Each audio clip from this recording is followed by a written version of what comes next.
You know, we think of our phones as these amazing tools for connecting with the world. But here's the thing, they're also unbelievably powerful tracking devices. And a huge part of that comes down to one tiny component we almost never think about, the SIM card. It's our ticket to the network, yeah, but it's also quietly logging just about everything we do. And that gets us to the really wild part. Your phone has this invisible identifier, like a digital fingerprint, that follows you absolutely everywhere. It's tracking your activity even when the screen is dark and your phone's just sitting in your pocket. Okay, so let's really get into this.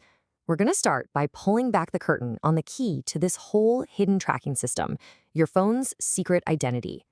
So what is this secret ID? Well, it's called the IMSI, which stands for International Mobile Subscriber Identity.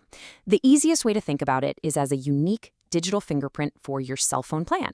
It's stored right on your SIM card, and its entire job is to link every single thing you do on the network, every call you make, every text you send, every byte of data, directly back to your account.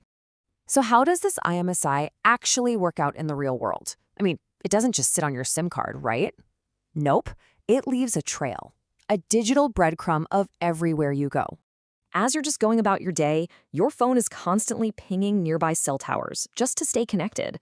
Every one of those pings gets recorded, along with your IMSI. And over time, this builds an incredibly detailed, personalized map of your life, where you live, where you work, where you hang out. And here's the kicker. Cell providers have a long and pretty notorious history of selling this location data to just about anyone who's willing to pay for it.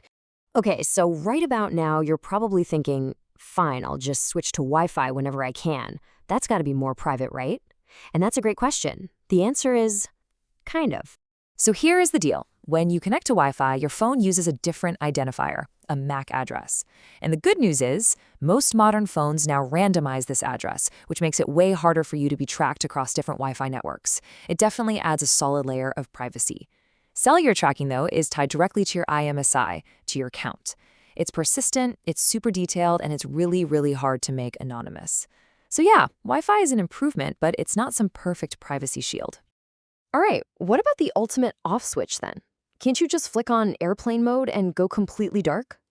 Well, the thing about airplane mode is that it works exactly like a light switch. When you flip it on, all that constant chatter with the cell towers, it stops.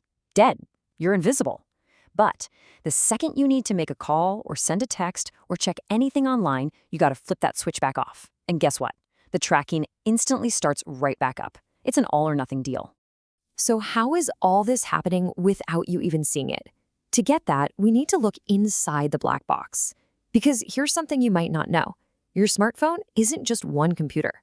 Get this, it's actually 3. That's right, 3 of them. The first one is the application processor. That's the brain running the operating system you actually see, like iOS or Android. But hidden underneath that is a second computer, the baseband processor. That's what manages all the phone calls, all the data, all the telecommunications. And then there's a third computer you would never expect, the SIM card itself. It's literally a tiny self-contained computer system. And here is the crucial part. Those 2 hidden computers, the baseband and the SIM, can talk directly to each other and to the cell network. They send these hidden, encrypted messages that completely bypass the main OS on your screen. And we have no idea what's in those messages. The cell providers are super secretive about it. So these hidden systems are broadcasting 2 main identifiers. We've talked a lot about the IMSI, which identifies you, the subscriber. Think of it like your driver's license. But there's also something called the IMEI, and that identifies the physical device. That's like your car's unique VIN number. So one ID is for you, and the other is for your actual phone. Phew. Okay, so now that we get the problem, from hidden computers to these persistent tracking IDs, what on earth is the solution? Well, let's look at a really powerful strategy for taking back control. It's called siloing. First, let's talk about why we even need this.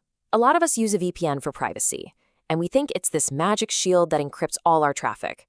But it turns out, even with a VPN running on your phone, both iOS and Android can still send data directly to Apple and Google servers outside of that protected VPN tunnel. It's a thing called split tunneling, and it can happen without you ever knowing it. This is where siloing is such a brilliant solution. Instead of putting the SIM card in your phone, you put it in a separate mobile hotspot. Then you run your VPN on the hotspot itself, and your phone just connects to the hotspot's Wi-Fi. What this does is it physically separates the internet gateway from your phone's operating system. Now, your phone's OS has no way to bypass that VPN because it's not even running on the same device. And the benefits just keep coming. All those hidden messages we talked about, now they're coming from a simple hotspot, not the device where you live your personal life. The cell providers get way less detailed data about your habits. And hey, if you really want to go off-grid, you just turn off the hotspot. Done. Plus, you can often buy these hotspots and their data plans completely anonymously. Ultimately, this all comes down to a really important shift in how we think about our phones. I know the tracking can feel invisible and super complex, but the very first step to reclaiming your privacy is just understanding what's happening under the hood, understanding these invisible identifiers you're broadcasting every single day. So what's the big takeaway here? It's that knowledge is absolutely power. By understanding your digital fingerprint and learning how to do things like silo your connections, you can actually move from being passively tracked to actively and powerfully defending your own privacy.